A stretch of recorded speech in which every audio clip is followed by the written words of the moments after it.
Hello and welcome to another episode of Momento Malum today. The red clover is a major forage legume species grown in approximately 4 million hectares worldwide. This species has a long and varied history in agriculture. It is uncertain when red clover was first utilized in agriculture.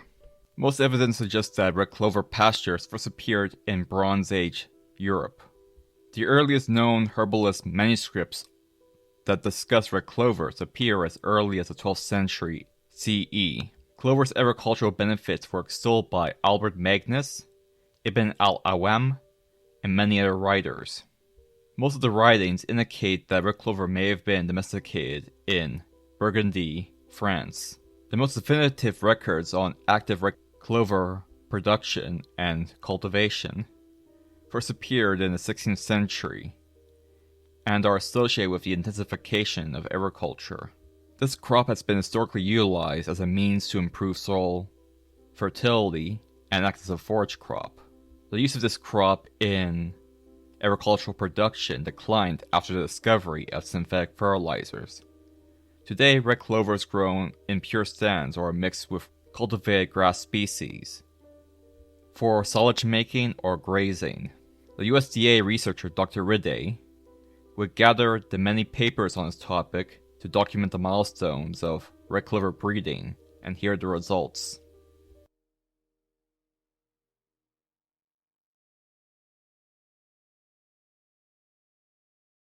The predominant red clover breeding target has been the increase in the lifespan of a clover field.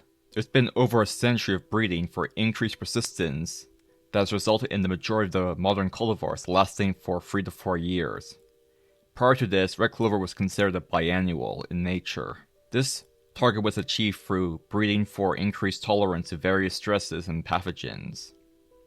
Red clover mortality is mostly caused by Fusarium infections infecting the crowns and roots of a stand, as well as winter injury and mechanical damage, which are also known to increase pathogen incidence.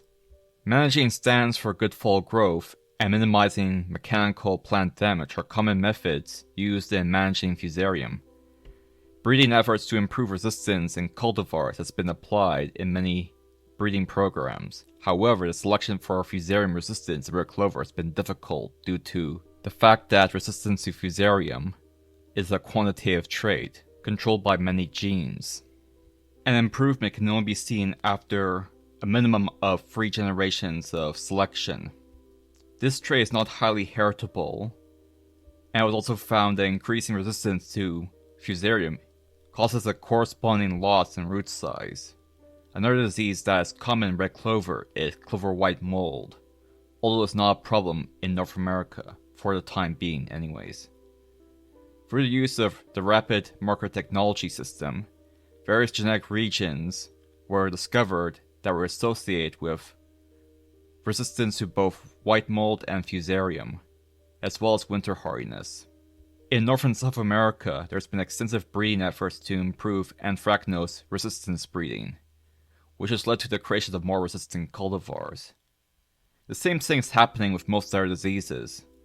In recent years, however, anthracnose has reached Europe, causing breeders in the European regions to utilize American cultivars for improving their resistance to anthracnose.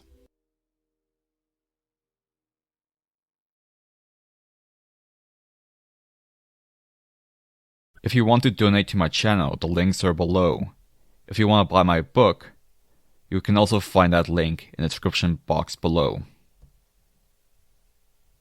Other breeding targets include yield and how well it works in pastures. In terms of yield, there's been a steady increase in yield of between 0.21 to 1.39% per year. And persistent improvements have increases between 1.32 to 2.78% per year. One of the biggest improvements in breeding for increased yield was the switch from mass selection to the half-sibling family selection method. This reduced the amount of generations per unit of genetic gain from 2 generations per 1 unit of improvement to 1 generation, 1 unit of improvement. People have also attempted inbred lines for creating F1 hybrids, but since forages are very intolerant of inbreeding, the project was shelved. This project started in the 60s but concluded in the 70s when it was revealed to be a major failure. One of the biggest improvements in yield stemmed from the creation of tetraploid red clover. These tetraploid cultivars were bred in 1957. Tetraploid versions of any plant are larger in size. This increases the total amount of yield because the plant mass is what's being harvested. One of the first grazing-tolerant red clover varieties was called Astrid. Others would follow in its wake, such as the Redland Grace series and the cultivar Simon Plus. These cultivars and their successors would persist better in a grazing system, in comparison with their predecessors. Due to red clover phytoestrogens being detrimental to sheep and sheep production, later cultivars were bred with less phytoestrogen. This culminated in the creation of red clover cultivars that are sheep-friendly in the 2000s. During the mid-2000s, there was also extensive genetic research. All studies at the time found that the majority of the neutral molecular genetic variation was contained within populations rather than between populations.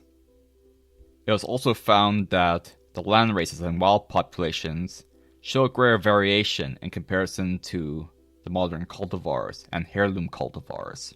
This created a new interest in using them in breeding programs. There are of course studies regarding genetic engineering of new cultivars of red clover. This was mostly preliminary work, and although this work was successful, it is unlikely to go any further than this due to the fact that there's limited interest in genetic research regarding red clover.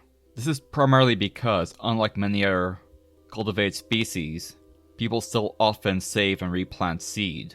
This reduces the potential profit margins of this crop. Also the fact that forages in general are less profitable than corn, soybean, and wheat. This was not found in the paper, but it was found in most of my communications with various professors during my time as an undergrad. And that about covers everything. Thank you for watching.